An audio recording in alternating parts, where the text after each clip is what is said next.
Nimeona ule mshenzi Rigiji anaongea sijui kule Murang'a, anasema ati magari, pikipiki, sijui mitungi ya maziwa, sijui nini, ati William Ruto ametumana hapa. Nataka niambie wewe Rigiji, ujinga mimi usinilete. What do you say? Pelekea watu wengine. Mimi nimefanya kazi kwa miaka mingi. Nice. Wewe ulishinda ukaa kwa serikali, ulishinda kutafuta marafiki. Hiyo Murang'a unaongea hapa penye unaongea sijui, wewe umepea nini hao watu? Kazi yako kila siku ni kuamuka na kuhara kwa mdomo yako.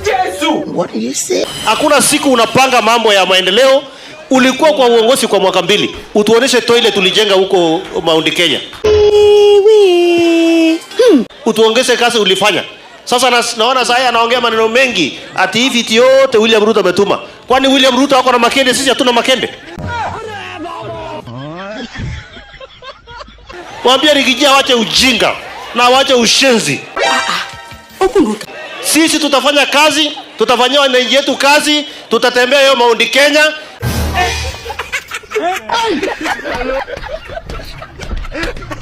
Hatuwezi tukatembea bure vile unatembea bure ukiongea matope. Na nataka nikuambie wewe Mr. Dorcas, wacha kwanza kutembea na bibi yako kila siku. Hakuna mwanaume anatembeaga na mwanamke akitembea akifanya siasa. Wacha ujinga. Na wache utoto.